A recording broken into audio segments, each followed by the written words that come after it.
What's going on, my fellow A-Plusers? Welcome back once again to a brand new video. It is I, your Morphinominal host, Adam Perez, and A-Plus Morphinominal is back, baby. Sorry that we didn't get the opportunity to have a live show this past weekend. I mean, talk about like hot news that was out and controversy that was out there. And unfortunately, we didn't get the opportunity to talk about it live this past Saturday. But I told you guys eventually we would, in fact, be having a live episode sometime this week. I was going to try and do something yesterday, but I got to tell you, man, the past 3 days, I've been at Fan Expo Dallas here. We had a convention that wind up dropping here in the Dallas area. Fan Expo always coming through, one of our biggest ones since the pandemic, honestly. So the fact that I had the opportunity to do some press coverage for the event kept us busy all 3 days, to certainly say the least. I'm still working on putting the content together and putting the content out there in general. So it has been a rather busy week, but I know that we wind up getting a ton of questions in from our live viewer questions. And I thought to myself, if I wasn't going to tackle all the main news that was currently out there, let me at least go ahead and tackle some of the questions that you guys certainly went ahead and submitted over to us today. So we're going to be breaking that down. One of those particular questions actually led to us really doing this live video and talking a little bit about Simon Bennett, his unfortunate departure from social media in regards to Power Rangers, at least. So we'll certainly talk about that along with some of his comments and then the rest of your guys' live viewer questions, guys. So thank you very much for certainly joining us. A rather impromptu episode, but one that I felt was certainly needed, and we definitely had to go ahead and provide some sort of content for you guys to make up for the weekend. But before we do, let's see who's in our live chat. As always, we got to give shout outs to the people that join us during the live chat, who continue to show their support each and every week. Koala in the house as always. My cousin over here, my clone, Adam Perea. What's up, man? Good to certainly see you. We got Ram Jam in the house. Thank you very much for submitting your questions today. We got Power Rangers Legacy in the house. Power Rangers Ready. Sorry, so many Power Rangers in the house. Power Rangers Ready, along with Power Rangers Legacy. It's morphin' time. So we're going to be getting down to that today. Jared's in the house. He says, I'm not surprised fans ran off Simon Bennett. See, this is why we can't have good things, y'all. This is why we can't have good things in this fandom from time to time. Lawrence is in the house. Thank you very much for certainly coming through. Doomsday is here. Thank you very much, man. We got Jordan in the house. Also, Brian Lee certain coming through today, along with Frankie. Certainly good to see you around here.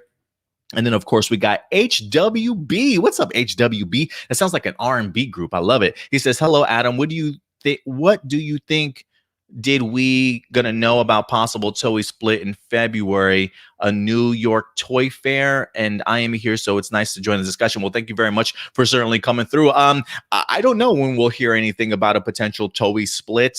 We're still, that's still kind of speculation and rumor at this particular point in time, right? The idea of, is Hasbro and Toei officially gonna split, or is it gonna be one of those things where they still have some sort of not necessarily contract, but some sort of partnership still, maybe minus Power Rangers moving forward, maybe not using Super Sentai footage or adaptions. I think that's certainly still possible, but we'll have to see how it's going to all fall together. I don't think we're going to get any announcements until we truly see what Hasbro has planned for the future with their Jonathan Entwistle stuff. I think once we get our first glimpse and views on that from them, maybe it'll clear up a little bit what the future certainly might look like. But we'll see, HWB. We'll see if there's anything at the New York Toy Fair that lets us know. We got Edward Sanchez Productions. He says, it was great to finally meet you in person and at Fan Expo. Yeah, I appreciate you letting me know that you were there, Edward, while I was walking around. So it was really great to get the opportunity to meet you for that brief period of time. So thank you very much, man, for I hope you enjoyed the convention, because I personally did. So I hope you did also. Blossom's in the house. Thank you very much, Blossom. Thank you very much. And who else? Brian Lee says, is Simon Bennett going to adapt Zoologia? We'll definitely see. But I will tell you what, Brian Lee, that's a great lead-in to some of the topics that we're going to be talking about today. So really, this episode, to certainly say the least, was really inspired by a question that Ram Jam sent in earlier this week that just told me, Adam, you got to talk about the news, man. So this is a question from Ram Jam. He says, well, he's got several questions, but the first question is, what are your thoughts on Simon Bennett's comments about from Twitter saying what the next Sentai that should be adapted from Q Ranger, and his answer was too many Rangers, or Lupine Ranger versus Pat Ranger, where he said Rangers as cops is problematic, or Rangers as Rangers as Rangers as robbers. Rangers can't be criminals, is what he wind up saying. So let's actually look exactly as to what Simon actually wind up saying here, because I got to tell you, man, I was on Twitter. I saw this tweet from somebody, and it just said, Simon woke up today and chose violence. And I was like, what? And I looked at the two comments that Simon Bennett wind up saying, and I immediately thought to myself, yeah, the fandom's going to go effing crazy for this, okay? So for those of you who do not know exactly what Simon Bennett said, there were some questions in regards to what the next Super Sentai adaptation is going to be for Power Rangers, right? We still don't know the future, very much uncertain. There are a couple of people that went ahead and suggested the idea of a Lupine Ranger versus Pat Ranger, and then we also wind up getting a suggestion for Q Ranger. And Simon Bennett thought that he would certainly go ahead and step in and make a comment in regards to it. And so let's go ahead and guess to what Simon Bennett had to say. So for the first thing here, this is from J-Man. He says, I'm going to choose Lupine Ranger versus Pat Ranger. That needed to be adapted as well. And Simon Bennett says, Rangers as cops, problematic in today's climate. Rangers as robbers, problematic as Rangers can't be criminals. Now, look, I'll address this first. So thank you very much, Ramjam, for the question and really giving us a theme to certainly talk about here today. So let me say this, in regards to Lupine Ranger versus Pat Ranger, at least in regards to what Simon Bennett is saying, Rangers as cops, problematic in today's climate. I understand. I understand where the man's coming from in regards to this point. I mean, I get it. Rangers as robbers, problematic as Rangers can't be criminals. Now, look, is there a way to adapt Lupine Ranger versus Pat Ranger if you truly wanted to? Absolutely. I don't think Simon Bennett's saying it's not adaptable. He's not saying that it's not adaptable. I think he also goes on to make a point, if I'm not mistaken, maybe in another comment somewhere else, that it's really about branding. Now, when I mean branding, I mean it in the sense of what is it exactly that Power Rangers sort of represents as itself, right? And I also do think that it has a lot to do with who you're branding your content to as well, okay? Now, I know, listen, a lot of us grew up Saban era, maybe some Disney era, where they truly sort of push the envelope in regards to storytelling, right? If there's anything that we have learned when it comes to the Neo Saban era that unfortunately took this franchise back like a good 10, 15 years, is that they've truly dumbed it down, if you will, and made it for, I don't want to say they made it for kids, like Power Rangers was never for kids. Power Rangers has always been for kids. But I guess just the level of storytelling that we got from Saban along with Disney, it always felt like it was aging upwards. You know what I mean? Wasn't necessarily afraid to tackle certain things. But within the past recent years, Power Rangers, and especially even according to Simon Bennett, has started to really be told for the viewpoint or the perspective of 6-year-old children. So this has become a very child sort of based franchise, at least when it comes to the way that we know Power Rangers as today. So when he says the idea that it's problematic, maybe cops in today's climate, I totally get it. The idea of Rangers can't be criminals, I think it's about the idea of who you're branding your product towards. And that idea is kids. And if the idea of a 6-year-old kid is who you're branding it to, you want Power Rangers in their eyes to always be superheroes, to always be the heroes. And I'll even compare this to what we see currently with, and I don't know if this is a fair comparison, but I'm going to make the comparison anyway. I don't know if you guys know this, but Apple, the company Apple, has, I don't know if it's in a contract or a movie contract or whatever the case may be, but no bad guys in any movies can use an iPhone. They're not allowed to. Apple will not allow villains to use iPhones. Why? Because it's branding. It's all about branding. You don't necessarily want your iPhone in the hands of a bad guy, right? Like to them, it puts a negative spin on their product. And I feel like that's the same way here. Can they be written in such a way? Absolutely. There's nothing great. Listen, there's nothing better than a great redemption story. You know, the idea of 3 Power Rangers, as whether they be cops or whatever the case may be, you got 3 kids that maybe they're phantom thieves or they're thieves, right? There's something great about the idea of a great redemption story. Maybe getting the opportunity to see the police, you know, working alongside, or, you know, maybe if they are clashing, maybe some things happen in sort of these thieves or criminals' lives that eventually open their eyes to becoming good guys. You know, redemption stories and going from, you know, a negative to a positive, always a great lesson. Always a great lesson to certainly learn. So can it be done? Absolutely. So I don't think Simon Bennett's saying it can't be done.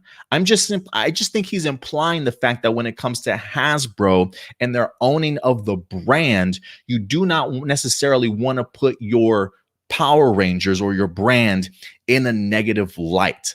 Especially when you are branding it towards 6 years old. And again, can you make it work? Absolutely.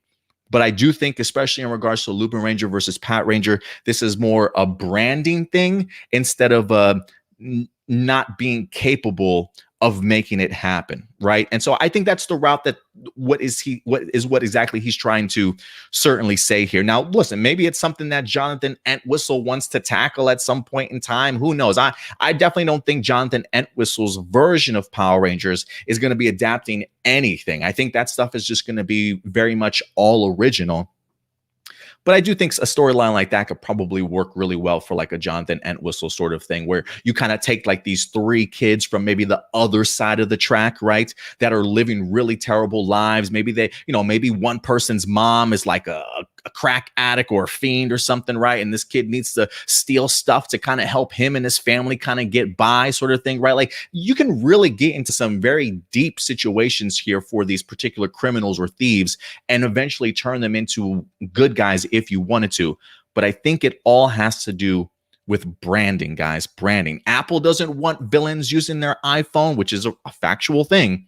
And I don't think Hasbro wants their Power Rangers to ever be shown in the light, regardless if there's a redemption story, to ever be shown in a negative light of being criminals at the end of the day. Because for 6-year-olds, you want your Power Rangers to be larger than life and heroes in all situations. So I get what he's saying. I absolutely get what he's saying, and certainly respect Simon Bennett for what he's saying. And again, I don't think he's saying it can't be done.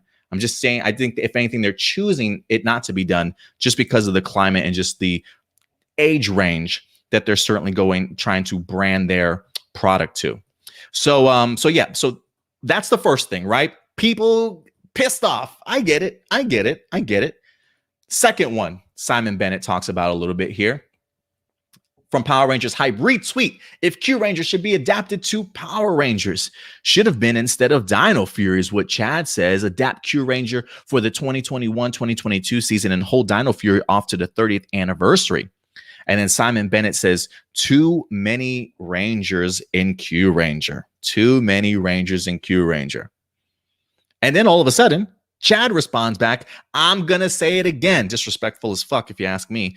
Dino Supercharge had 10 Rangers. 2 more wouldn't be an issue. If you ask me, Chad, I felt like the idea of it being 10 Rangers was the issue. Simon Bennett does say, with that many Rangers, it's nearly impossible to tell character stories on any depth of any depth across a season. And I got to be honest, guys. I agree with the man.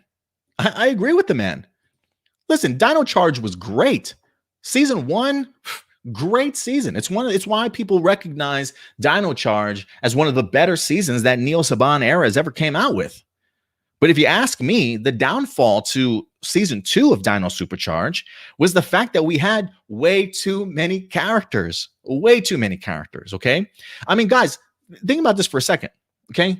We have 5 main Rangers and Beast Morphers. Rory as Devin got a ton of screen time in the first season. If you ask me, really great storyline with Mayor Daniels and things like that. But you see him in season 2, and he barely has that same attention to detail because other characters wind up sort of getting that shine. So there is already, with the idea of 5 Rangers, 40 plus episodes, 25-minute episodes, there is a situation already where you do have to kind of spread the wealth out, where some people will get that spotlight in season 1, but may not get that spotlight so much in season 2. 10 plus characters, you need a writing team that knows how to handle an ensemble cast, that knows how to handle a lot of people and spread out that wealth to kind of give them all the same amount of storytelling. I do not think a 12 Power Ranger series or a 12 character Power Ranger series can be successful, at least in the format that it is now. Now, if you were to tell me, listen, Adam, Power Rangers is changing from 25-minute episodes to 45-minute episodes, and we're still giving you a full 22 minutes or 22 episode seasons, then I would be open to that idea. Then I do think it certainly is possible. But I think a lot of it has to do with how many episodes you have, and especially the length of the episode itself. And also, do you have the writers that are capable of juggling that many characters? And the answer right now, unfortunately, is simply no. They've tried it in Dino Supercharged. And listen, maybe you were a fan of Dino Supercharged, but I do feel like the majority of Power Ranger fans that watched Dino Supercharged were left disappointed. And a lot of that has to do with the idea of storytelling being extremely weak, because there are way too many characters that you have to focus on, and you're not giving them the time of day to truly establish them as characters. So I get what he's saying. I absolutely get what he's saying. And I know it's going to upset some people, but I understand the mindset that he's currently in, because it is not easy. It is not easy to try and pull the trigger on something like that. Can it be done? Yeah, but I'm going to tell you right now, it's not going to be done successfully. I mean, you can do it. You can pull it off. You can give us next season to Cure Ranger, but I can almost guarantee you, it's going to have the same pushback that Dino Supercharged did when it came out. Just being honest. So I think Power Rangers in the format that it's in today, I do not think it can it be done? Yes. Will it be successful? I just don't think so. And I think a lot of it has to do with the format. Again, if we had like a CW slate where we had 22 episodes a season, 45-minute length episodes, have fun with that, man. Absolutely, you can pull it off. I just don't think you can do it in the format that Power Rangers is currently in right now. So again, maybe this is something that Jonathan Entwistle will look into. Maybe he'll have a huge barrage of characters, original characters at some particular point in time. For me as a fan, though, like, I just don't want to see a show like, how do I put this? I feel like the idea of a show with 12 characters like that would end up becoming very much a toy season,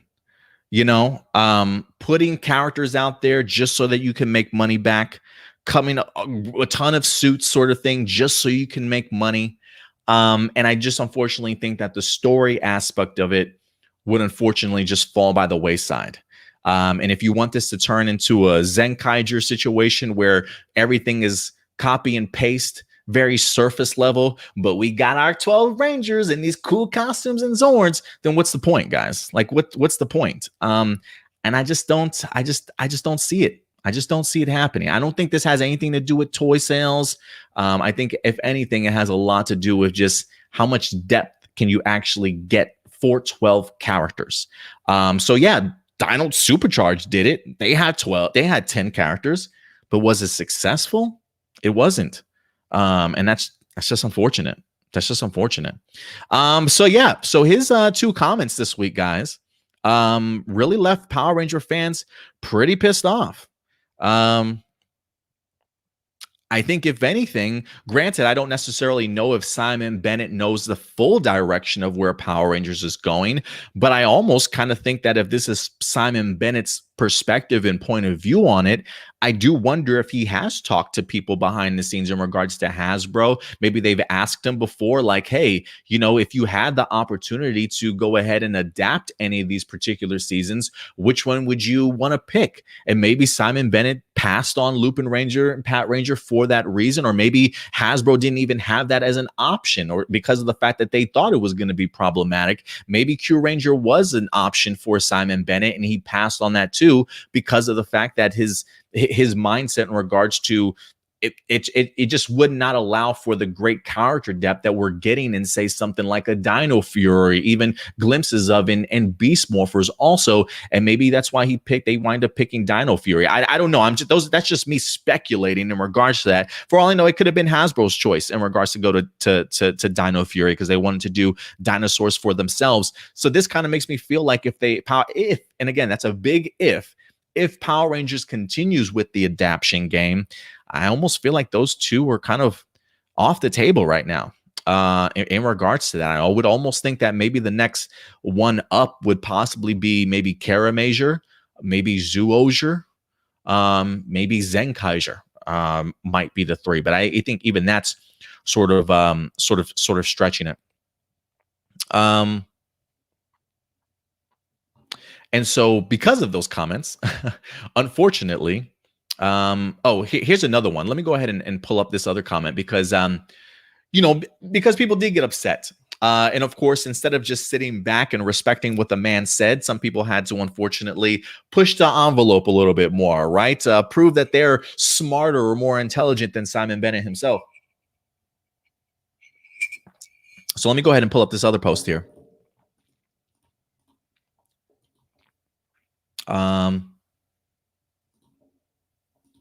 Here we go. Main News says, my response to Simon Bennett for Q Ranger is this. Sure you can't tell a good story with 12 characters. So wait, hold on. I thought I read this over once already. But just reading that second sentence just made me laugh because I didn't realize that's what he said.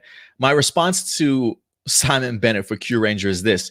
Sure, you can't tell a good story with 12 characters, but they did Dino Charge, which had 10. It would be smart if you met up with former Shadow Piper, who had some amazing ideas for a Q Ranger adaptation as Power Ranger Supernova. Listen, and not taking anything away from Shadow Piper, I'm glad that he had an amazing idea, but I love the fact that the guy literally agrees with Simon Bennett about how lackluster the story is, but still wants him to do it anyway. That's hilarious to me. He says, sure, you can't tell a good story with 12 characters, but they did it with Dino Charge, which had 8. So who cares? Who gives a fuck? Come on, guys. What are we doing here? Do we just want to see pretty colors and costumes on screen? Story comes first. If the story is there, who gives a fuck about Power Rangers? Come on, guys. And then he says, it's not just up to me. Brand, the toy team, network would all have to be in alignment before an adaptation got the go-ahead. Treat the lack of clarity about the future of the franchise as an intriguing and exciting thing. From my perspective, the future is looking strong. And you're absolutely right, Simon. The future is looking strong. I feel like Beast Morphers and Dino Fury does have me hyped for the future of it. But it's... And this is the thing that I just don't understand sometimes. It's like, and of course, we got somebody else here who wants to throw in his, hey, you can easily write a season of 12 characters with depth and character development. Dino Charge did it. No, they did not. Maybe you missed Dino Supercharge also. Maybe you missed that one too. Not to mention countless shows outside of Power Rangers. If you need help, I'll gladly pitch in. I have a film degree if that helps and a fan of PR. Well, why don't you get a writing? Why don't you go to, if you got a film degree, why don't you get into writing for Power Rangers? Why don't you reach out to Hasbro and see if you can become a writer instead of lecturing this man in regards to what he should certainly do? Clearly, you're not in the position. Hey, congrats on that film degree, my guy. But clearly, you're not in a position to have any influence on Power Rangers. So maybe your plan should be to find a way to be influenced instead of harassing a freaking showrunner in regards to how he should certainly do his job when he's not the man that decides the future of Power Rangers. And I do think that that's something that unfortunately the fandom and the community certainly need to start understanding, that it's not just one person. Yes, he's the showrunner and he puts it all together, but there are a lot of other people behind the scenes that make these sort of decisions. Simon Bennett is not at the top of the totem pole here. So again, just leave him alone. Leave him alone, guys. He's just telling it as it is, that it's not up to him. And I think that's something that we all have to understand. And unfortunately, because of this, Simon Bennett has in fact decided to step away from Power Ranger fandom. Here we go again. I'm stepping back from answering questions about Power Rangers for now. I have a lot of work to do, and this has proven to be too much of a distraction. Like, I'm pretty sure Simon Bennett regrets the idea of even throwing his voice out there in regards to responding to some of the questions that Power Ranger fans have. Listen, there's nothing wrong with Simon Bennett going out there and leaving his comments, but the idea of like attacking the guy, pushing the guy countless times for help and things like that, there was just a really big misdirect. And I don't think people misunderstanding as to how the show that so many of us love is actually created in the first place. No, he can't use your ideas. Guys, stop sending Simon Bennett or anybody else associated with Power Rangers your writing ideas. Legally, they cannot use them. Do you understand it? Once you put your idea out in the world for them to look at and read, they can no longer use those ideas. If you truly want to influence Power Rangers and what gets written and the direction that it goes, you know what you can do? Spend your money wisely when it comes to Power Ranger products. And if you're that passionate about writing, get a writing degree, go to school for writing, continue to be a creative writer, try and get a job that works with Hasbro or whatever the case may be. That's how you go ahead. And then, you know, once you become a full-fledged writer, go get yourself an agent, go get yourself a writing agent, somebody that can go ahead and link you up to these type of things.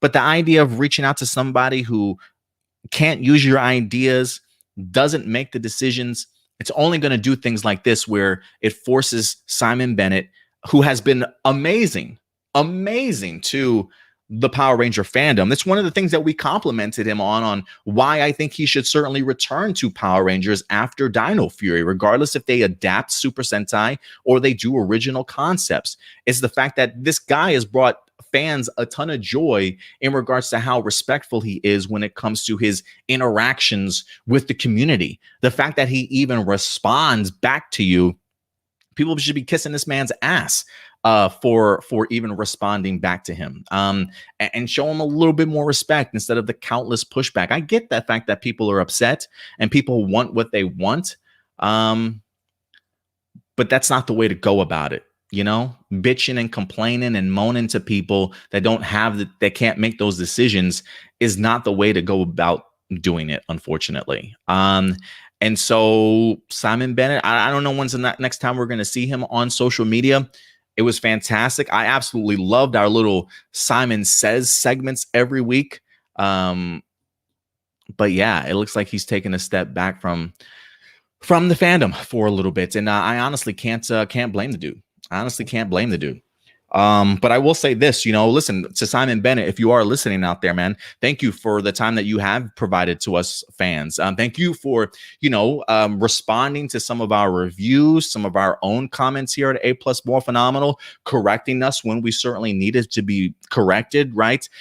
So that going forward, we're spreading the correct information.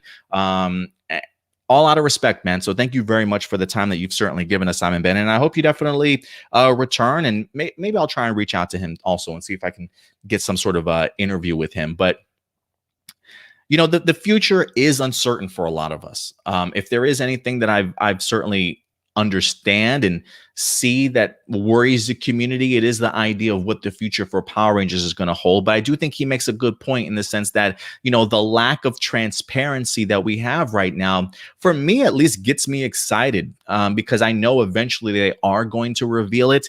And I cannot wait to see certainly what their plans are certainly going to be kind of going forward. So again, Simon Bennett's not saying this stuff to discourage you guys, to not give you hope. He's just putting a perspective out there that I don't necessarily think some fans or part of the fandom are truly grasping 100% of the way. Can this stuff be adapted? Yes, it can. But I do think that there are obstacles in the way of it being as successful as it potentially can be. And it's just funny to me how some people are willing to sacrifice the depth for the characters, the storytelling aspects, all for the idea of just seeing your favorite Super Sentai adapted for once. And that's just not fun to me. That's just not fun to me. But again, that's just me. But listen, I do want to know what you guys think in regards to this. Ram Jam, I will get to your next question. Don't worry. But I do want to know what you guys think. Let me see. Maybe I should just bring it up now. He says, if you had to choose between Reimagine or Q Ranger or Zenkaiju, which would you prefer?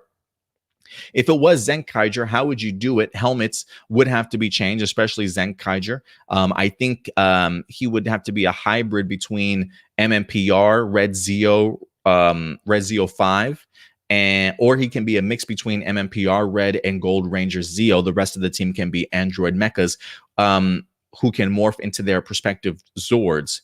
What do you think? If I had to choose between those three, I've spoken on this before. I personally would like to see Q Ranger adapted, maybe for like an in space theme, if you will. Maybe after what Simon Bennett said, he probably does have a good point, because that's one of the things that I've been very boisterous about it. One of my biggest worries and concern, as much as I would love to see Q Ranger adapted, is the amount of characters that it has. I don't want these characters just to be here to be here. I truly want them to be able to be fully explored. Could they be? Absolutely. In the format we have Power Rangers now, I just don't think so. So if I had to guess, if I had to choose, give me Reimagine. Give me Reimagine. Maybe possibly as like a quasi sequel to Zeo. If you were to ask me, I think that would be really fantastic. Zenkaiju, I do think it could be adapted.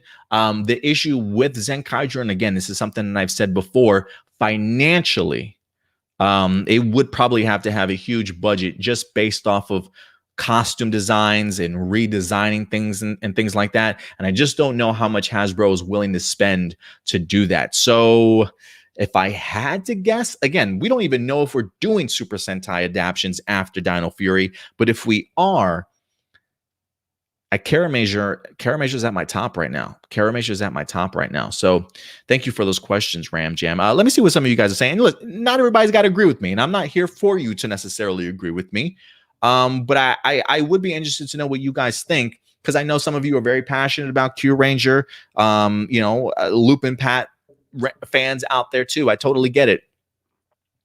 But I do think there is something to what Simon Bennett said. And I just feel like instead of hassling this guy and, blowing up his Twitter account, maybe change the mindset a little bit, or kind of see what his perspective is and take it and leave it alone. You know what I'm saying?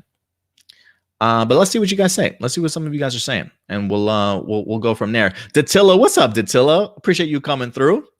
Blossom says it can be a subsidiary of SPD. Lupine Rangers can hack enemy intel to give Ranger mentors their info, while the Pat Rangers can Galactic Council police. How's that? I love it. I definitely love the idea. It's a great idea.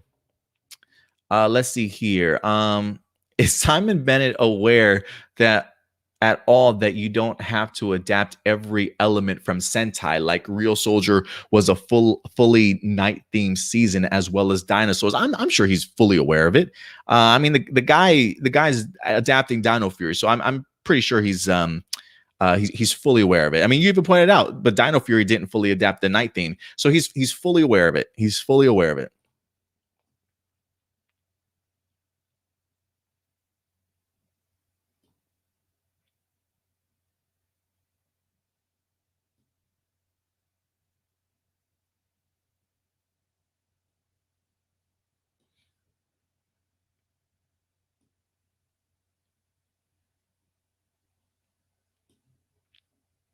Zephyr, what's up, Zephyr? He says, but heroes always come in many forms, and anti-heroes are the best. I definitely agree with you.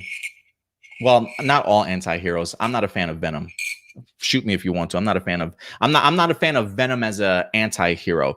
He's 100% villain in my eyes all the time. But I grew up on Venom as a hero, and then I guess they decided to wake them up a little bit. Which you're absolutely right, Zephyr. You're absolutely right. And again, it's not even necessarily the idea that heroes always come in many forms or anti-heroes are best. I honestly think it has everything to do, again, when it comes to Lupine Ranger versus Pat Ranger, I think everything comes down to branding here. Branding. Not that it's not capable of adapting, not that it's not capable of being adapted, but I think it's the idea of branding. Now, could they adapt it to where maybe they're not villains? So if you had, let me ask you then, if you were to adapt Lupine Ranger versus Pat Ranger, right? And you had Lupine Rangers in their costume designs, what would you make them? What would you make them? Knowing that they can't be criminals, what would you make them?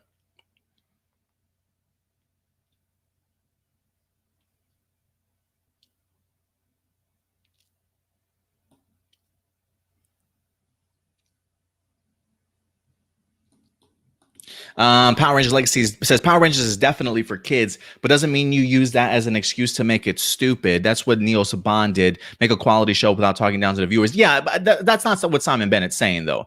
It's not the idea that he's, you can't adapt something because you're dumbing it down. But I would agree with you. I do think Neil Saban definitely dumbed it down.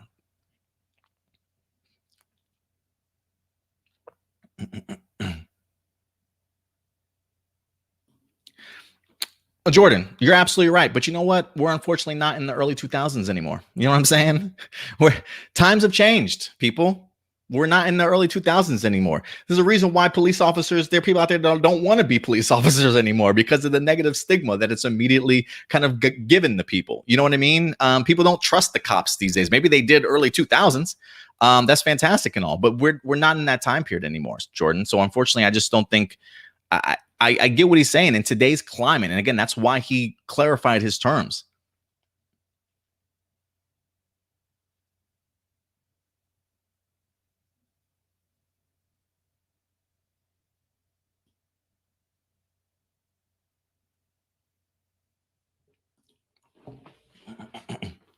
Honestly, with Lupine Ranger versus Pat Ranger, they can show the thieves like Sentai did that they do what they have to save the lives of the loved one. And listen, that's the same concept that I just came up with, right? Was the idea of like, hey, maybe you got the Lupine Ranger team on the other side of the tracks, right? That are doing these things not because they're evil, but because of the fact that they're trying to save the people that they certainly love. That's fantastic. Again, you can adapt it. He's not saying that you cannot adapt it, but the moment that you make Power Rangers criminals in any sense of the subject, again, we're not talking to ourselves. We're talking to 6-year-olds, right?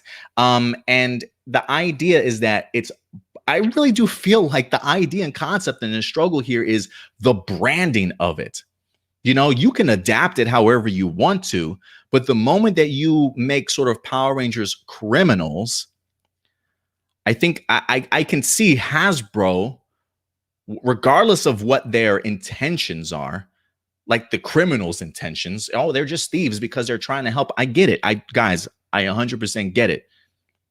But that's like saying, listen, why can't a bad guy? How do I express this? Because I feel like I've said this already. It's really just all about the branding. You just don't want any form of a negative connotation surrounding your particular brand when you are dealing with somebody that is 5 or 6 years old, whether or not they would understand that concept of anti-heroes and redemption stories, who certainly knows? But there is something about protecting the image of your product, and again, that's something that Jonathan Entwistle can explore: anti-heroes, redemption story, more adult themes and things like that. That's one aspect of Power Ranger branding for the adult stuff I don't think that they're going to have a problem with. But I do think the problem comes with the aspect that Power Rangers is supposed to be for kids. And in the eyes of kids, you want your Power Rangers and your heroes to be the biggest thing in the world. You never want to see your heroes do anything villainous or show any form of, hey, you know, stealing is okay if you're doing it for somebody that you love. You know what I'm saying? Like, there is something important for who you're branding your product to, and Power Rangers brands its product to 5 or 6 years old. So it doesn't matter what type of adaptation we can come out with it, sort of thing, right? I mean, if you can make your Lupine Rangers, if you can take the Super Sentai show and make it a group of 6 heroes, have fun with that. Do it. I'm sure Hasbro would love that if they could do, if that were the case. But again, it's not just thieves, it's cops. Cops, people aren't so friendly towards cops in 2020 compared to early 2000s, especially when you're trying to, you know, talk to these little kids and stuff. So I think it's a lot to do with the branding, at least for Lupine Ranger versus Pat Ranger. I definitely do think that's the reason.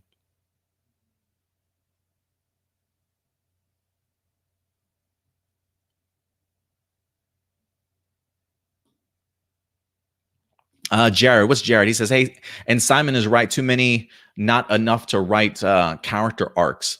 A lot of it has to do with them, you know. Diltilla says people are never happy. Unfortunately, yeah, you can't satisfy everybody. Can't satisfy everybody.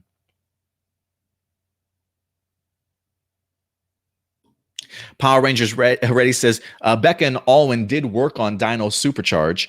Same people who work on Dino Fury now. And listen, that's a huge step up, right? It's a huge step up from what they did with Dino Supercharge. Clearly, when it comes to Becca and Alwyn, maybe not the strongest when it comes to handling more than 10 characters all at once. Doesn't mean you got to keep Becca and Alwyn around, right? You could bring in new writers. That's certainly not a problem. But I think it's a stretch. Like, look, guys, I watched. Here's another example. Okay, I watched Titans. Titans has so many effing characters in it. I mean, it's got Nightwing, Starfire. You've got Robin. You've got Raven. Who else you got in there? You've got Beast Boy. Who else you got? I mean, they got Donna Troy, Hawk, Dove. And then, you know, they also got to add in like random ass people from time to time. Like this week we got this year we got Deathfire in the house.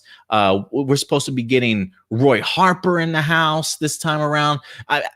Titans, I think, is another perfect example of even the idea of having a 40-minute episodes, but Titans does have at least like 13 episode seasons, right? They can't even juggle more than 8 or 9 characters successfully and give everybody depth. So the idea of a 25-minute show, even broken down to 20 episodes, that's a challenge. That is a challenge. Now, you could write the story, you can make it work, but is the depth going to be there? Are the characters even going to mean anything to you outside of the colorful suits and the Zords that they wind up rocking? So I do think it has a lot to do with who your writing team is. And if they cannot juggle that many characters for the short amount of time you're trying to tell their story, that's going to be a disaster. It's going to be a disaster. Power Ranger Legacies is utilizing the 5 extra Rangers, especially when in Sentai they keep leaving. Perfect example. Perfect example.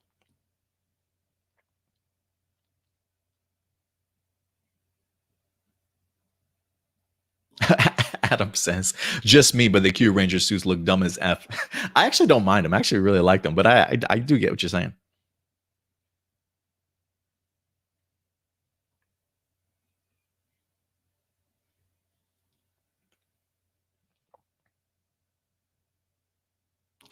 Johnny Marrero says, does that mean what Simon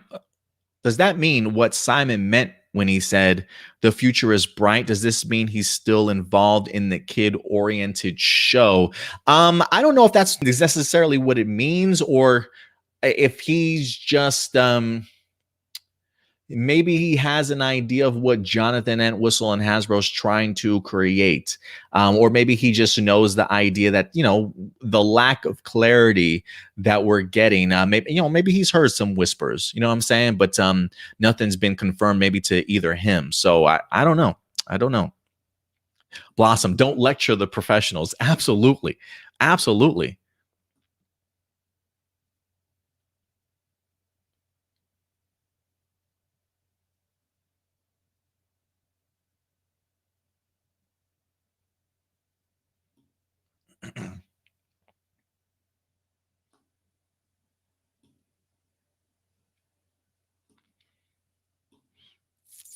Power Rangers Ready says Simon does respond to some questions if they aren't rude like this morning. Also, he did respond this morning. That's good. That's good to know. He can't get away from the fandom, maybe. Enrique, I saw episode 9 of Dino Fury on Nickelodeon yesterday. I'm glad. I hope you liked it. I hope you liked it. If anything, Enrique, we do have an episode 9 review up on our channel for Dino Fury if you want to go ahead and check it out. Brian Lee is Q Ranger. We'll be careful with more than 12 Rangers or not. It's not, as of right now, nobody's said it's going to be adapted, so we don't even know if that's anything that we certainly have to worry about. But the notion of 12 Rangers is a lot to certainly is a lot to handle. It is a lot to handle. And again, I think Beast Morphers is one of those examples too, where even with 5 to 6 Rangers that you certainly had to juggle, not everybody necessarily got all the shine that they probably deserved. I'm sure there's probably more character development that you probably wanted from, say, like a Zoe, or I feel like Ravi got a ton of stuff, or a Devin. Maybe you felt some people come season 2 didn't necessarily get that attention. Again, it's all about finding that perfect focus. And if you're trying to find that sort of balance and you wanted to see more of those characters after 40 episodes or learn a little bit more, imagine the idea of trying to cram 12 characters that you got to tell stories for, to actually give them any sort of relevancy. You know what I mean? It's great. Like, it makes me laugh that the person in the main news or main event news, whoever it was that put that comment out, like, okay, so maybe you can't tell a great story with 12 characters, but Dino Charge did with 10, and that was a shitty season. Like, how does that even give you any grounds for we should have this season when you're literally agreeing with Simon Bennett that you can't tell a good story? To me, that just says you just want it to be adapted to be adapted. And that's just the stupidest shit I've ever heard in my life. Like, I'm just being blunt ass honest. Like, you just technically want to see one of your favorite seasons adapted. And unfortunately, that's no reason to adapt a series just because you want to see it. Shadow Nova, what's up, Shadow Nova? I appreciate you coming through. Review time. What's up, Review time? He says he isn't ahead of Hasbro at the end of the day. It's Hasbro's call if they want Q Ranger and Lupine Ranger, if it's going to happen. Absolutely. Absolutely. That's why I just don't understand. I listen, this is why we can't have good things, guys. This is why we can't have nice things sometimes. Because I think I saw somebody online that said, hey, can we get like a behind the scenes video on how a Power Rangers series is like put together, which I think would be really helpful for some fans, because I do think that there are some fans that just truly don't understand the process of television making, and certainly what all goes on behind the scenes sort of thing. I think if they did understand that, maybe they wouldn't hassle some of these people as much. Like, I don't see Becca and Alwyn getting this type of stuff, right? Like, everybody goes to Simon Bennett, I guess, because of the fact that he is in fact the showrunner, so they think he's got all the answers and he does do a lot of heavy lifting, but it's not just him. Like, everybody has to be on board. There's like 4 or 5 different branches that all have to agree on one thing at a time. And no, that does not mean, so does that mean I got to reach out to all 5 of the branches? No, leave it up to the professionals to figure out what they certainly want to do. And if you really want to have that type of impact on Power Rangers, turn your focus to becoming a better writer, and get yourself an agent and get involved when it comes to Hasbro. But it's just not the way to do it, man. There's not other way to do it. Trent, what's up, Trent? He says, it doesn't make sense to continue Sentai adaptions. It doesn't work anymore, and people never understand that. Hasbro wants to reimagine and reinventing PR in a new way, so Sentai gotta go. Well, listen, I personally agree with you. I think for me, Power Rangers, if anything, is handcuffed by Sentai adaptations for this very reason. you know, People bitching and complaining about what's going to be adapted. You know what? Let's stop worrying about adaptation and let's just create something cool as F and original and unique. I'm cool with that. But again, it is something. Super Sentai is inherently Power Rangers. It's been doing it for 28 plus years. There is, I get the pushback because of the fact that we've been in this fandom for such a long time that Super Sentai is special to some of us, and there is an inherent excitement of wanting to know if some of our favorite Super Sentai seasons will eventually be adapted as Power Rangers. You know what I mean? I think that there is something really fun about it. But I think you look at what Simon Bennett is doing with Dino Fury. I think a few months back, we put up a graph as to the percentage of footage that's actually utilized from a Sentai episode is like no more than 4% of the footage, sometimes 1-2% of the footage. So at that point, it's just like, why are we even using this footage if it's not just to make a series on cheap? If it's not to, just make the fans happy in regards to that sense. So I do think creatively, sometimes there are a lot of handcuffs. And I think I've said this before, I think adapting something from an original work is a lot harder than creating just something original.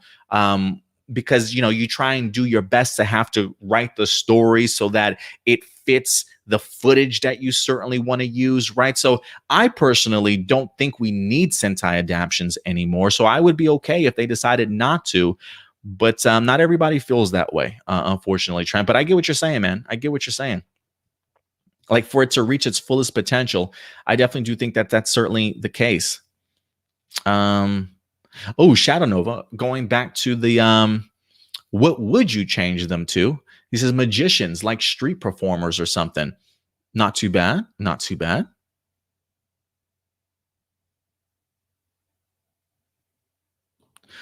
Trent says this current formula doesn't work anymore. What do you think, Adam? Is our fandom small and niche? Absolutely.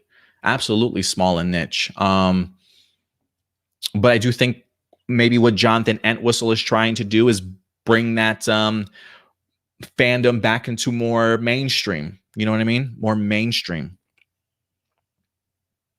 HWB says, I prefer Zoologia to be adapted if they continue adapting. But of course, I am ready to see the new universe or two, especially animated. Yeah, I've always liked Zoologia. I wasn't quite sure if they would focus on Zoologia just because they kind of already did just an animals one with Beast Morphers. But I've always loved the sort of video game motif that they can kind of go with Zoologia. Just always reminded me very much of Minecraft, which little kids eat that shit up. Even like, was it Roadblocks or Blocks or some shit? I don't remember what the other alternative to Minecraft was, but I think it would be a really cool theme for them to go ahead and tackle. What's up, Isaiah? Appreciate you certainly coming through today. Thank you very much. Mikey Nerd Talk. What's up, Mikey? Appreciate you coming through, man. He says, hey, Adam, I disagree with this cop comment. I get what you're saying, though. Our fandom has been toxic for years. I try to stay off Twitter. Hey, I don't blame you. Listen, Mikey, I don't blame you, man. Sometimes there are times when I just want to erase all my social media if I could, just to avoid some of the toxicity that's out there. But listen, nothing wrong with disagreeing with this comment. You know what I'm saying? To each their own. I definitely understand that, Mikey, for sure, man. So nothing wrong with that. Let's see here. Adam says, I hope Jonathan Entwistle is working his butt off, making sure the movie he wants to bring is an original story of MMPR all over again. He should be more creative. And I think he will be. It's funny, I commented, I talked to, or left the comment on the writer for Power Rangers, the Power Ranger movie, Brian Edward Hill. I asked them a question to see, like, not to get too into spoilers or the script itself, but I'm kind of curious how far along the script is. Is it first draft, final draft sort of thing? He wouldn't answer the question, but what he did say was that he's really pleased to be working with Jonathan Entwistle, and he referred to him as an effing genius. So if anything, Brian Edward Hill's comments kind of make me think that, yeah, Jonathan Entwistle, if you're referring to him as a genius, I don't necessarily consider genius as, hey, we're just doing the origin story of MMPR all over again. That feels like a very unique take on something that Brian Edward Hill is very excited to be working with him on. So I am excited to see what he's got in mind. Common Rider, what's up, Common Rider? Appreciate you coming through today. All right, guys, I'm going to go ahead and get back to your guys' viewer questions. Shout out to S. Karoma along with Nato. Appreciate you guys coming through today.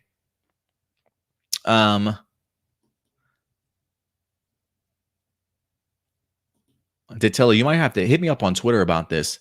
Owen Hart news that broke today. Interesting. You got my attention. Hit me up on Twitter. Let's get to some other questions because we do have a couple other questions here also. This one's from let's see here. We got Jessica Fryman in the house. Is one of the Beast Morpher Rangers coming with Commander Shaw when she goes to Dino Fury? Ooh, I don't know. I haven't heard anything as of yet, Jessica. But considering that Commander Shaw is from New Zealand, it makes sense that she certainly would probably have ease in coming back.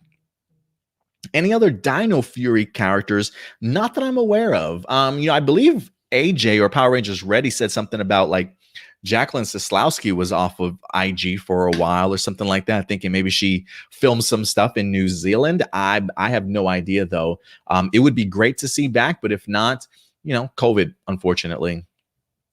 Johnny Marrero's got a couple questions. What did you think of the Dino Thunder episode, Drawn into Danger? And do you think it was a nice nod, love letter, tribute to superhero comics done right? I'm gonna have to double check that episode, Johnny, for Drawn into Danger. Maybe it's something I'll do part of our watch along, but I will get back to that question. I can't believe some fans were so hardcore on Simon Bennett after Sentai seasons. That was not cool, and Simon didn't deserve this. What do you think? Oh, absolutely not. He definitely did not deserve this at all. The guy's just doing his job. He's just doing his best to kind of give fans insight, and I think the insight is necessary. You don't have to agree with him, right? But I think the idea of accepting the insights, thanking him for his time, and then going off and tweeting whatever you want to on your own, without harassing the man, there's nothing wrong with that. But the moment you hear his point of view and then you start giving pushback as to why, that's just the wrong way to go about it. He's not the man that makes the decisions. If anything, he's doing his part to, he wrapped up his part in doing Dino Fury and putting together a great season that I'm really looking forward to. We should be thanking him in regards to crapping on him or going at him because of the fact that, he believes that Hasbro's not going to, thinks that maybe there's some obstacles standing in the way. And I do think that he's got some valid arguments. You may not necessarily think so, but I think that there are obstacles for each season. And I think everybody, again, brand, toys, marketing team, all of that have to really sort of be taken into account. So while, if you've got 5 branches that all need to come together and figure out what you want to do, maybe 2 of them don't necessarily agree that a series should be adapted, right? Or any of these people, Simon Bennett, probably not.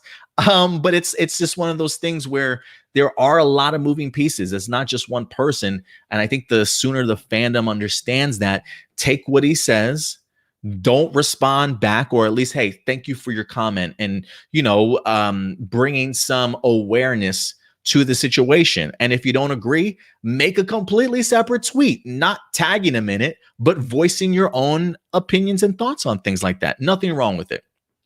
But the moment you start hassling this man, it's just super disrespectful, guys. Super disrespectful.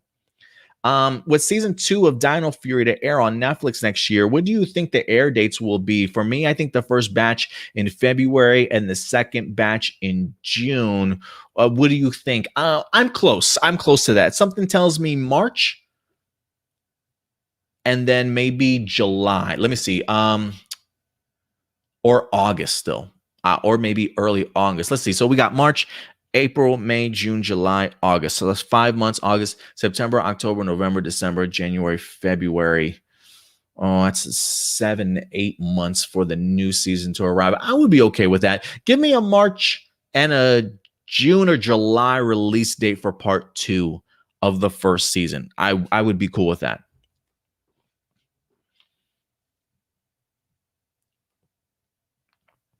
Let's see here, Doomsday. From what you've seen in Go Ranger, how are you liking the season so far? I'm actually really enjoying Go Ranger, guys. I truly am. There is something really fun about going back to the 70s and seeing how they did their storytelling. What from Super Sentai back in the 70s still holds true to today, in the sense of like, what did they originate that still happens in the show to the 2000s. It's been really fun to kind of see it. I am in a chunk of series right now, of episodes, I should say, where the Yellow Ranger has departed the show and they've brought in a new Yellow Ranger.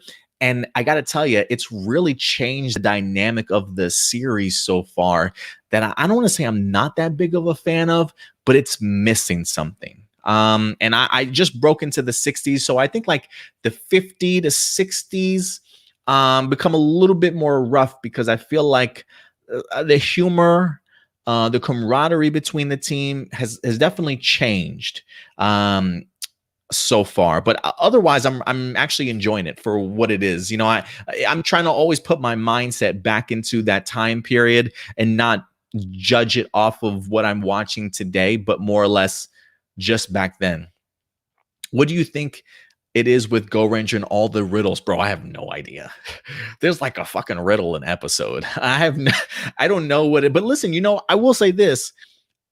I think like back in the days, it was one of those things where they're just great, like mind benders, you know, the idea that it truly makes you think. You know, I don't necessarily know if riddles are maybe as big as they used to be. Like I remember back in the day when I was younger, my dad used to have a book of riddles, which I don't even know if they if they even, like, I don't even think riddles are as big as they used to. But I think because it was always such a critical thinking aspect, and the fact that the riddles not only came from one of the main rangers, but like a kid on the show always literally had a riddle every episode. And I think it goes a long way in regards to like just educational purposes of really pushing people to sort of creatively think, you know. So I think riddles are underappreciated or undervalued these days. But I think it's probably maybe a form of education for Go Ranger, perhaps, if I had to think of anything as to why they included it so much. But the riddles do lead to some pretty funny moments, so I do appreciate them. How do you think Warden Garcia is going to react when he finds out Izzy is in fact lesbian? I have no idea. I will say this. Wouldn't it be the weirdest thing if like Warden Garcia just completely opens his arms to his daughter for coming out and being lesbian, but then gets on Javi for playing instruments? It would just be the weirdest effing thing.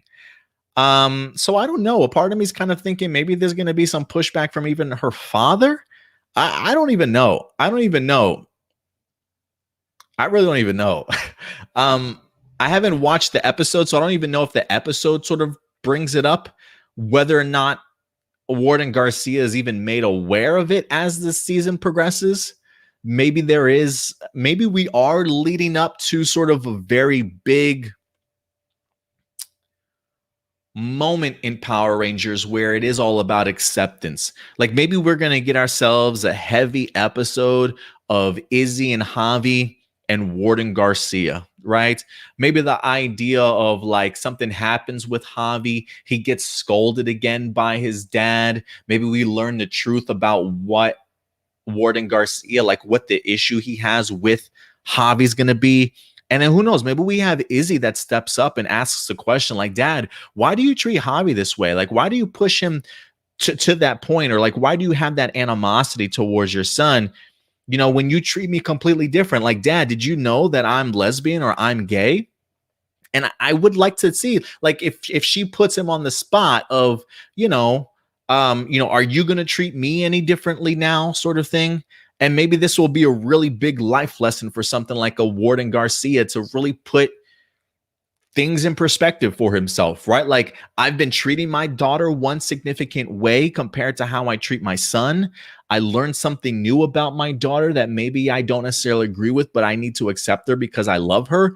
But I'm not like this with my son, you know, like, so I'm wondering if there's a big episode coming where they just all have to deal with the realities in their life and how to be accepting of one another, despite their differences or the animosity that might be there. So I don't know. That's a great question, Doomsday. Something tells me he won't handle it well, or he'll have a moment where he's taken aback, but I don't know. I don't know. I would like to see that, Doomsday, and I do think that we're gonna get it.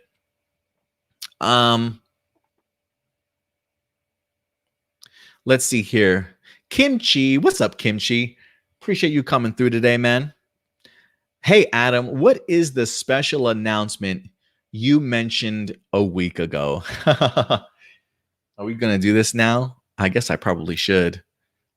Should I do it now? Should I wait?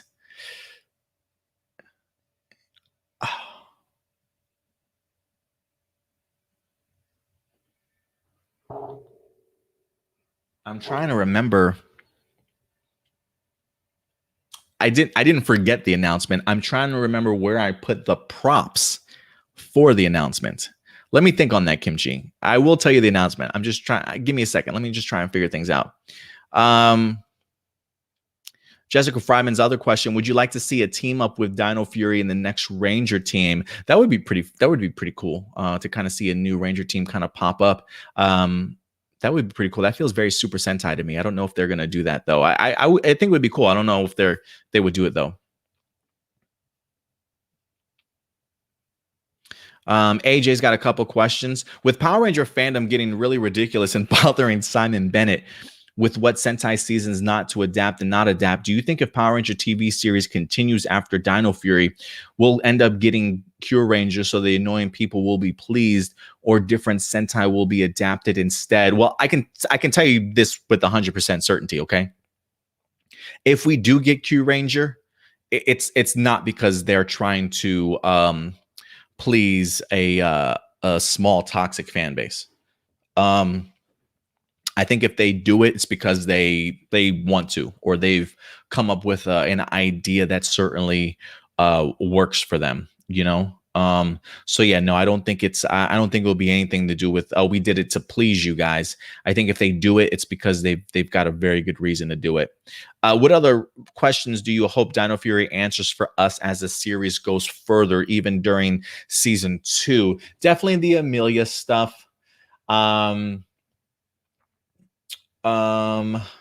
Definitely the Warden Garcia and Javi stuff for sure.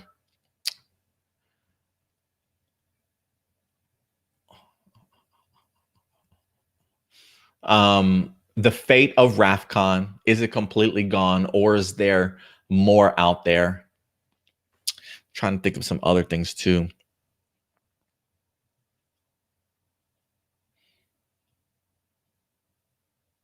Yeah, that's it for right now. If I think of anything else, I'll let you know. What do you think made RPM such an incredible series as the last Dino Disney era, as the last of the Disney era? Were you surprised that Power Rangers would even return 2 years later for Samurai when Saban repurchased the franchise? Yeah, I was super surprised. I didn't necessarily know, like, for me at least, I think by that time I was already off of Power Rangers. So the announcement of Saban getting Power Rangers and coming back is what actually really, really surprised me. So yeah, I was surprised. I didn't watch RPM when it first originally aired. I went back once I found out that Saban was coming back to Power Rangers, was going to do Samurai, is when I went back and kind of recaught up to Samurai. Well, when it comes to RPM, I definitely do think the post-apocalyptic theme went a really long way. I thought they had some incredible actors and stars on that show that even went on to do bigger and better things with their career, which I think shows you something in regards to the quality of actors and performers that they actually wind up getting on that show. I think the chemistry and the humor was absolutely great, and Disney wasn't afraid to push the envelope either. I think some of the production, I don't know what the production value or budget was for that season, but it felt like it was one of the more impressive ones that we've gotten so far, which continues to make me scratch my head as to, when they have stories that Disney didn't even want Power Rangers after a while while or didn't know what to do with the series, I'm thinking to myself, like, really? Because when I watch Disney era Power Rangers, like, you guys look like you put a lot of effort into each of those seasons. So if this is your, we don't know what to do with Power Rangers, please keep going. Keep going. So yeah, I think there's a ton of reasons why it was so successful. L'Oreal, what's up, L'Oreal? If anything, which Sentai would you want adapted after Dino Fury? Probably Kira Major. I am leaning more and more towards Kira Major day by day. Next would definitely be Zoologer, and I'll still even say Q Ranger for that moment. What you think about the latest episode of Dino Fury? Was that episode 9 that just dropped this past week? I believe that was the camping episode, right? Where they literally left Ollie's ass in a forest by himself. I believe that's the episode that we wind up getting cut off, right? That's when they were cut off from the reaching out to the command center, and the Rangers wind up leaving homeboy behind. Like, I wasn't a fan of it. Like, I just felt like it was a really terrible lesson. And I felt like the writing was all over the place for that episode, because it's one of those things where, you already know Ollie's past about how he's working with his mother, Dr. Arcana. Clearly, I don't want to say he's a technological genius, but, the man's a creator. He's an inventor. He definitely puts things together. He's been going on, archaeology, digging stuff up with his mom for years, sort of thing. Like, this is what Ollie does. And granted, his contraptions aren't, the most appealing. Some of his things certainly do work. And it's just one of those things where, the idea of knowing this about Ollie, seeing what he's able to create, even if they don't necessarily think that it's going to be helpful, the fact that you just leave this man behind to fend for himself, it's a little bit mind-boggling to me. And then to come back and apologize to him like, hey, maybe we shouldn't have left you. No shit, Sherlock. Maybe you shouldn't, because I'm out here trying to invent stuff to rescue our ass. I just felt it was just a bad lesson. So that, I think, like, out of the batches of episode that we wind up getting from Netflix, 9, 10, and 11, that was probably the weaker of the episodes. I didn't mind it, but I wasn't the biggest fan of it. Power Rangers Legacies. Why do you think Disney was so good at handling Power Rangers compared to Neo Saban era? And do you think right now that Dino Fury and Hasbro, it feels like Disney era season?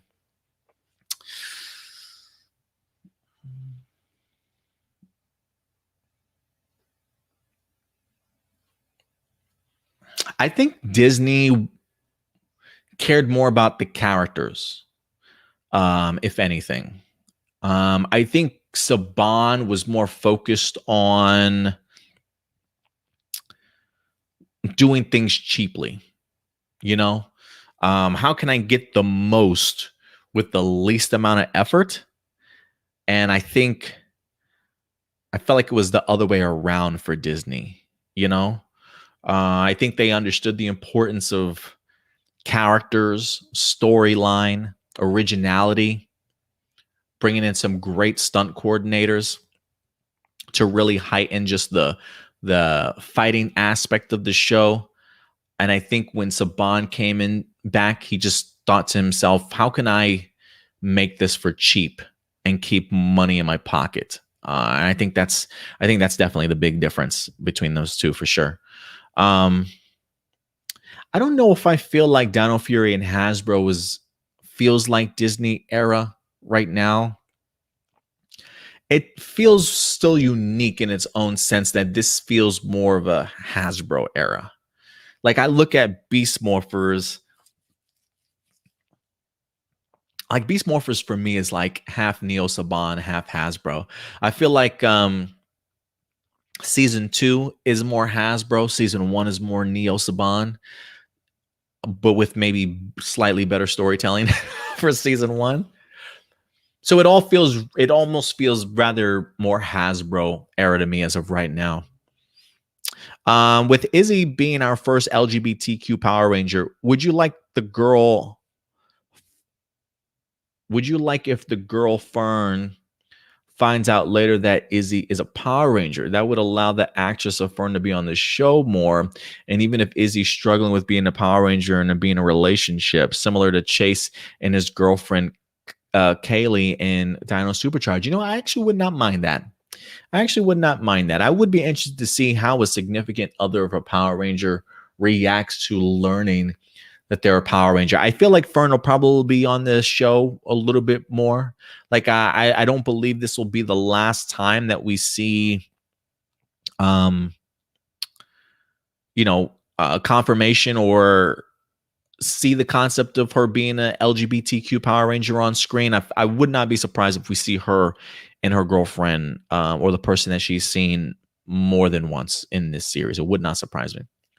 Why do you think Pop Pop in Dino Fury is such a fun and lovable character? Do you see him possibly becoming a Ranger later in the series if Hasbro and Simon adapts Brown Real Soul suit, but more in original footage, or even Warden Garcia as a potential candidate right now because he does wear brown a lot? Hey, you know what?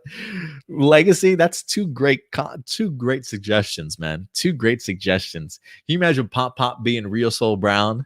It wouldn't surprise me, right? Because if I'm not mistaken, wasn't it Yui's dad or her grandfather, something like that? Wasn't he Real Soul Brown? So like if they really wanted to adapt Dino Fury along the lines of Real Soldier, that alone would be something else, to certainly say the least. So or even Warden Garcia, right? Just for the idea that he wears brown.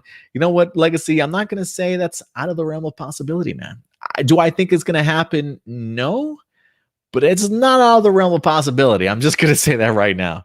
As far as why do I think Pop Pop is such a fun and lovable character, who doesn't like grandparents?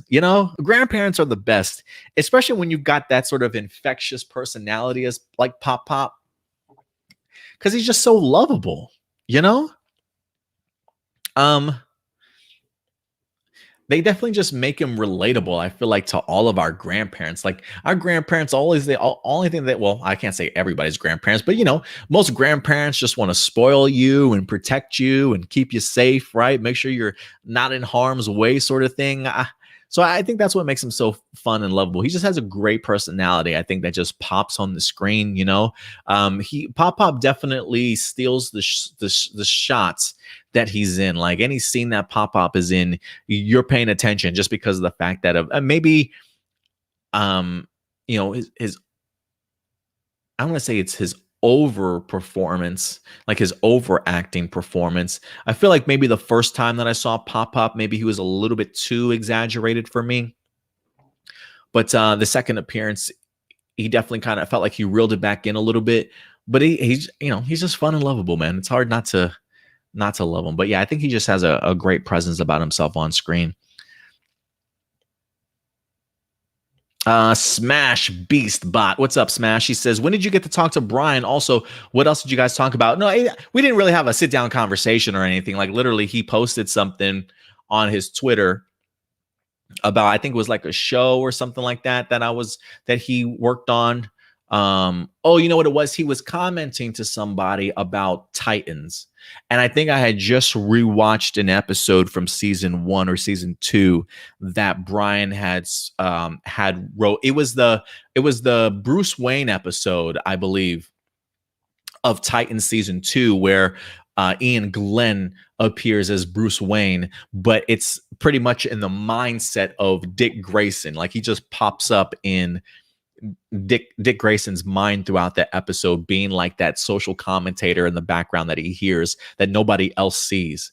And I remember enjoying that episode. So I remember reaching out to him and because he was already talking to somebody about Titans. And I don't remember how I complimented him on his work and things like that. And I said, a little bit off topic, without any spoilers. I don't want to know details, but I am kind of curious, how far along are you with the Power Rangers script?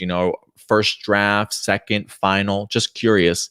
And then that's when he responded back to me, the idea, hey, I can't spoil anything, nor would I want to. And he says, but Jonathan Entwistle has been a pleasure to work with, and he's quite the genius, or he's a genius. And he just really talked about his excitement for working with him. So yeah, it was minuscule and that's really all that we talked about. I just thanked him for even responding in the first place, you know, and I left it at that. And I think that's how we should really treat a lot of our you know, a lot of these people that work on this project. Ask your question, get your response, thank them for the response, because they're very busy people and they've got other things to certainly worry about than bickering with me, right? Like I could have been like, well, why can't you tell me about the script? Like, damn, Brian, I'm not asking for details. I just want to know how far along you are. You are writing it, right? Like I could have just been like that, but that's just not the way that you talk to people. That's just not how you talk to your peers, your seniors, you know, your professionals, sort of thing. Just mutual respect. He gives you an answer, you thank him, and you go about your business. You know what I'm saying? So yeah, it was relatively small. Couple last minute things here. We do have some long comments here from Marcelino and I think one other person, because Marcelino last week he did talk about his idea for a team up of a Dino team up from Beast Morphers, and he had a couple ideas. He says, here's my continuation and conclusion of my idea of the Dino team up for Beast Morphers. Making Bad, he says, I would keep Making Bad the same. I know you don't like the episode, Adam, but I'm keeping it. The only difference would be the fact that Elsa, Ethan, and Dino Charge Rangers, excluding Shelby and Riley, would be a part of the episode. I would also get Goldar's original voice actor back to voice his character. Episode 3, the finale, he said, I would make this episode an hour long so things wouldn't feel so rushed in the original episode. Devin doesn't believe Keeper's vision and instead decides to play video games over helping his team. Afterwards, he meets Jason through a Dos Ex Machina meteor. I personally didn't like this, so here's what I would change. First, I wouldn't have Devin be a part of the meeting. The reason for him not being a part of the meeting is that he's attending a video game tournament while being accompanied by Tyler and Ethan. After the tournament is over, he rushed back to Grid Battle Force, but on his way back, he, Tyler, and Ethan get ambushed by the villains. This would take place around the same when the rest of Beast Morph Rangers go to the Dino Charge dimension. However, Devin, Tyler, and Ethan are saved by Jason, who uses a Master Morpher using his gold Zeo powers to defeat the bad guys. It wouldn't be revealed that Jason is the director of Grid Battle Force. It would be revealed that Jason is the director of Grid Battle Force. I didn't mention this last week, but throughout the teammate episodes, Commander Shaw would constantly say that she's making a call or that she's calling for backup, and that backup would be revealed to be Jason. Afterwards, they reunite with the other Rangers, and we get some interactions between the cast. This would include the younger Rangers trying to show off each other to impress Jason, and Jason would then show them how it's really done. I would also show more dinosaurs on the Dino Charge Earth, as it would lead to some fun interactions as well. There would be a solo fight between Jason and Goldar, classic. And finally, when it comes to the final fight, the first half would be original footage, and the second half would be Sentai footage. In the original footage, the Beast Morpher Rangers fight with the Dino teams, and Elsa gets killed. The second half would remain the same as the original footage. Roll credits. He says, I know this is fan fiction, but whenever I do fan fiction, I try and keep it as a realistic level. I don't go to the point of something crazy like having all the MMPR actors return, because that's not in the cards for us. I would never include Miriam Smith in my version if she didn't return to play Roxy's aunt.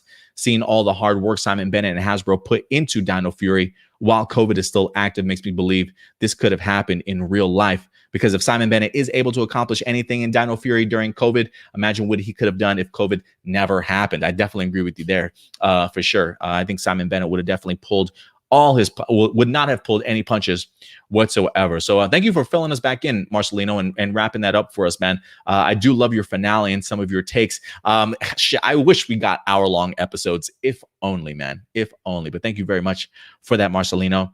I do have one other long one for you guys. Adam Perea has a how I would fix the 25th anniversary of Power Rangers crossover. How I would write the 25th anniversary of Power Rangers Ninja Steel. First off, I would keep the same veteran Rangers of Wes, Coda, Tommy, Kat, Trent, etc. The entire anniversary would be 3 parts. 3 parts. I would still have 9 of the veteran Rangers kidnapped by Lord Draven. Wes, Coda, and Gemma would be the ones to still recruit the Ninja Steel Rangers. Okay. They would say that all the other Rangers were kidnapped and explain that Tommy had been keeping tabs from Reefside. He would get a scene of Tommy working on the Master Morpher with Haley, like that. He would know about Gosei from Mega Force, who led Tommy the Ranger keys of MMPR Green, White, and Zeo Red.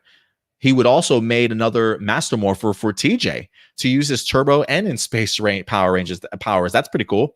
As for Kat, she also had a Master Morpher powered by Ranger keys, so she could switch between both Zeo Ranger 1 or Zeo Ranger 1 Pink and Pink Turbo. However, we would see Kat call Gosei, and Gosei let her know that Robot Cassie let her use the original Pink Turbo Rangers. This would avoid the whole what happened to the Zeo powers. You also say the Ninja Steel Rangers would be the ones to save and kidnap the Rangers, while Tommy, Wes, Coda, and Gemma fight off the Basher bots. Once the other veteran Rangers are saved, everyone meet at the usual quarry, and all of them morph with new morphing sequences for the original Saban and Disney era Rangers. Oh, okay, I like that. Whose series were HD. To finish off, Lord Draven himself, everyone would use all their side arms, and then have Gosei teleport all the Ranger keys and allow them to transform into past finisher moves like blasters and cannons before Draven grows big. But the veteran Rangers have the Ninja Steel Rangers to do their finishing moves off to finish the remaining Basher bots, allowing them to shine. Of course, you've got the giant Zord battle. However, with all the classic Megazords destroyed and put away since their series finale, have Wes call Alex from the future, teleport the Time Ranger Megazord and Q-Rex into their all original footage. After the fight, all the Rangers gather around, congratulations Ninja Steel Rangers, and then everyone gives a brief reference to what they've been doing, and then return for their lives, giving back the Ranger keys to Gosei, and credits. Good job there, Adam Perea. Good job on that, man. You guys like your 3-part episodes, huh? I'm realizing this, to say the least. Damn it. I saw... You know what? Going back to Kimchi's question about the special announcement, I will save that for this weekend. When we have more eyes and it's not a random day in the middle of the week. But I'm actually going to save your question, Kimchi, and answer that this upcoming Wednesday, or excuse me, this upcoming Sunday for you.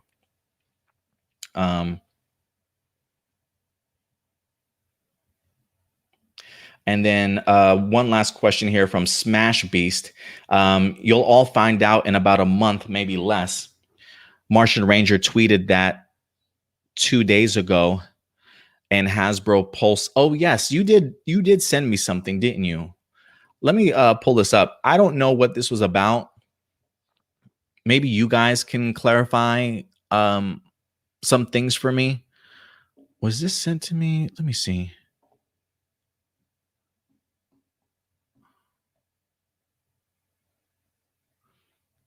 Somebody sent me something from Martian Ranger. He made a comment about something like, damn it, I don't think I have it anymore. Yeah, I don't know what he's referring to. Yeah, I unfortunately don't know what he's referring to. Smash. He said you'll all find out in about a month, maybe less. Martian Ranger tweeted that 2 days ago. And Hasbro Pulse Con is in 1 month. So I'm suspecting it's movie news because we haven't gotten it in a while. I don't even know what Martian Ranger really tweets about. I feel like I've seen the name before, and I feel like we've tweeted and liked some of his stuff. He says, we'll find out in about a month, maybe less. I mean, if the Hasbro Pulse Con thing is a month or so, maybe that is what he's referring to. What is it, October something? Yeah, that's about a month or less away. So he could be talking about just that at Hasbro PulseCon. So it could be movie news. We've kind of speculated that if they were going to announce anything, it was probably going to be there. Two other things I would like to bring up before we wrap up, though. First, for those of you who do not know, this past weekend, we actually wound up getting the fight of the century, guys. That's right. We wind up getting Blake Foster against Big Bang Mike. Big Bang Mike. Ranger versus Ranger. And it's funny. I feel like we've known this was coming for quite some time. But the fight actually happened this past Saturday, and we definitely had a definitive winner, to certainly say the least. Jinsaku, what's up? Appreciate you coming through. But I wanted to bring this up for those of you who did miss the outcome of the Blake Foster and Mike fight. Let me go ahead and show you guys the end result of this shit. Because I do want to bring this up real quick and talk about it. So for those of you who had not seen the ending to this fight, here it is. 8 seconds long. Well, the fight was might have been longer. I think it was first round, if I'm not mistaken. A sack of potatoes. Fucking Mike is out like a sack of potatoes. Let's watch this again. Woo. So yeah, Blake Foster came out the winner, ladies and gentlemen. First off, if you missed it, this beautiful, was it left hand that hits him first? Oh, it's that right. It comes quick. Once this thing starts, it's that right hook that wobbles his legs and he backs up against that fence. Watch this. Watch this. Right hook, bam, wobbles. So it's that right hook already gets him uncoordinated. And then freaking Blake hits him with a left right, if I'm not mistaken. Boom, boom. Oh, it's over. It's over. Damn. Here we go. Right hook. Left, right. Out. Back of the head. He's already going down like a sack of potatoes, man. Somebody put night on here too. So yeah. Listen, I not that I bet on this fight, but if I did put my prediction out there, and if I did have a prediction, it was Mike. Mike was my prediction, solely based off of the idea of experience alone. Okay, because Mike, if I'm not mistaken, I think he's got an amateur record of like 9-3. So the guy's been in, he's been in there before. You know what I'm saying? Blake Foster does not have a amateur fight background. I don't know what sort of if any sort of martial arts Blake Foster learned over the years or practices, sort of thing. But as far as like getting in the middle of an octagon, this is Blake Foster's sort of first attempt at certainly doing so. So I think just based off of experience alone is one of the reasons why I personally went with Mike pulling out the victory in here, because experience does certainly go a long way. But don't take anything away from the idea that, listen, anybody can be dropped with one punch, man. That's all it takes. Everybody has a puncher's chance. And I do think it's also important to point out here, and again, I'm not making excuses for Mike whatsoever. Blake Foster looked in amazing effing shape, okay? Like, Blake Foster took this fight dead ass serious, and he trained and he looked like it. I mean, when they did the weigh-ins and they were facing off and squared up against each other, Blake looked dangerous. He absolutely looked dangerous. Mike, on the other hand, I did not know this going into the fight, but apparently it was a catch weight, in the sense that Mike being the smaller guy and Blake being the bigger guy, they had to meet in the middle. So while maybe the weight cut, might have hindered Blake a little bit, maybe it didn't. If anything, maybe the weight cut down to 205 pounds. I think they fought at 205. And seeing how chiseled and in great shape he was, maybe the weight cut probably benefited Blake Foster.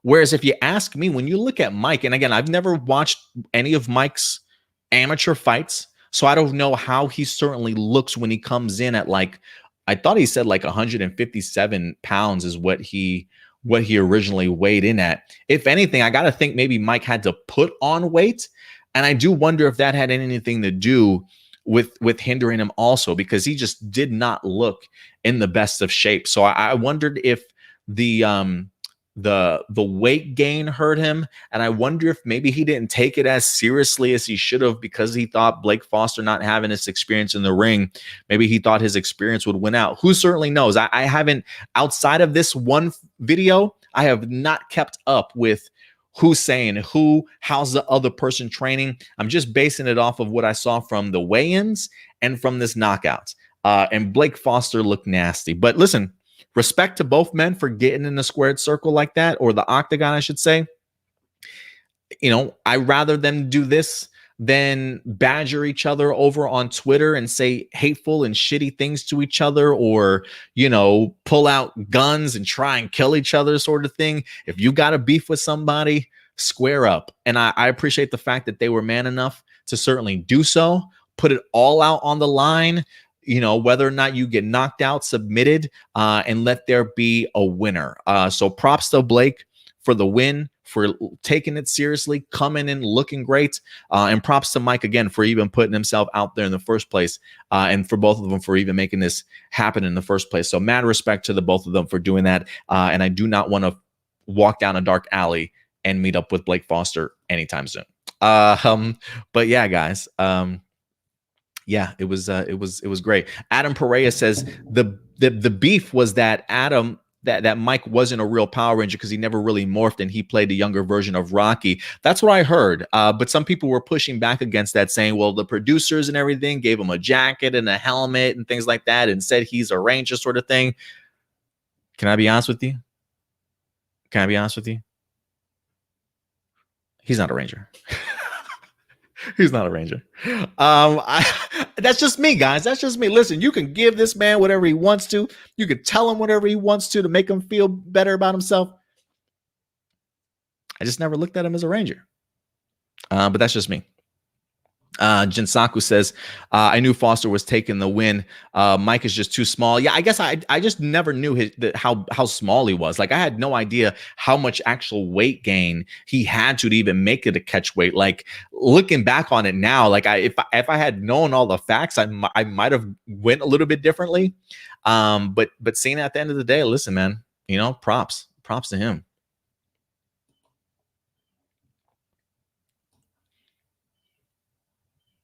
It's a fight of the century. Yeah, no, I'm just talking on my ass there. Listen, I know that there's a lot of hate for Blake Foster out there, but listen, you know, I gave him crap the moment that he talked ill of Abraham Rodriguez about the whole Gold Ranger thing. But I'm also going to give credit where credit's due, where Blake also did come out and apologize to him for doing it. And I mean, like, he literally recorded himself doing a video apologizing to Abraham because he noticed that his own kid was a really big fan of Beast Morphers. And Blake Foster found himself actually sitting down and watching the show, and he actually was impressed. He was actually rather impressed with what Abraham was certainly doing as Nate, right? So the fact that he was man enough to actually come out and admit that he's wrong, granted, I don't know if Blake admits he's wrong all the time, but I will give credit where credit's due, in the sense that when you realize, hey, maybe I put my foot in my mouth, let me correct myself, I got to appreciate him for that, to say the least. Is he the black sheep of Power Rangers? Absolutely, man.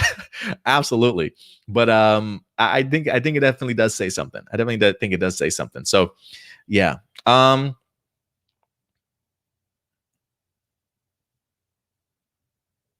What's up, Merle? Appreciate you coming through, Merle Z. He says the next Sentai will be Reimagine, as when asked about it, he said he can't legally comment after just thinking about Q Ranger and Loop and Pat. I mean, if anything, I don't know if that's confirmation. I mean, just the fact that he said he can't legally comment. I mean, granted, even if he knows what's going to be made, he can't talk about it in that sense. He could probably talk about Reimagine in other sense, but if it being the next season, he probably can't give any clues to that. So I don't know. The idea of him talking about Loop and Pat and Q Ranger, you know, I did say, I was like, maybe that's a sign that if anything, maybe those are dismissed already. Maybe those just are not options, and maybe Hasbro has other options. So I think Caramajor is still alive. I definitely do think Caramajor is still alive.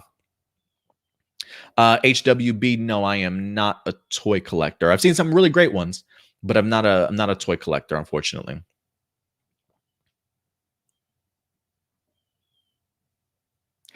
Jinsaku says low-key Nate was a wiener though. Look, man, he was nerdy. He was nerdy. I mean, come on, the guy's cooped up in the lab all the time, right? Like that's all his, you know, that's all his life is, man. You know? So yeah.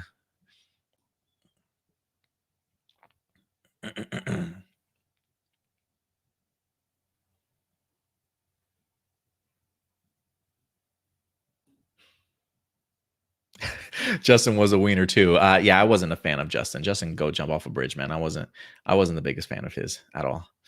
All right, guys. I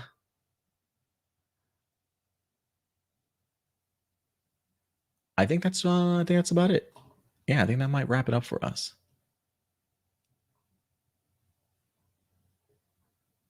Yeah, I think that's probably gonna do it for us here, guys.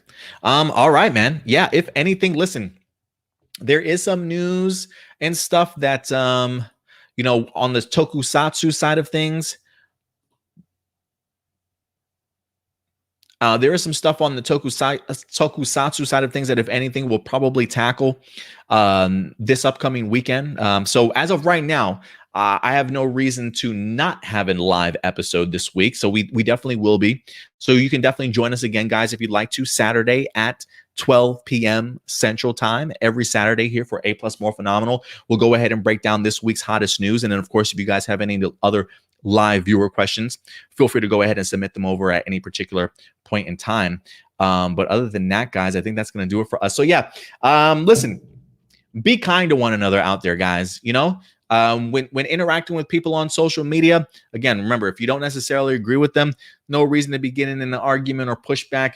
We're so lucky to have, you know, the showrunner and the writers wanting to even interact with us in the first place. Let's not give them reason to run away any longer. You know what I mean? Let's continue to hopefully get good things in the future, guys. So just be kind to one another. And just be very much aware as to how you're treating and responding to one another also. But that's going to do it for us. If you have any questions, again, feel free to submit them over at any time this week. We've got a Ultraman trigger review that just dropped today. Tonight, we also have a Deca Ranger reaction video for you guys tomorrow. I'm trying to find the newest Zenkaiju episode. I have not been able to find it as of yet, so I have not watched it or recorded a review as of right now for tomorrow. So if anything, Zenkaiju may be up late tomorrow or maybe Wednesday, so certainly look out for that. But if anything, we'll definitely keep you guys posted throughout the remainder of the week. But yeah, guys, other than that, that's going to do it for us here. I'll see you guys this Saturday. And in the meantime, I guess just do me a big favor. Take care of yourselves. Take care of each other. And as always, keep it A+. I'll talk to you guys later. Bye.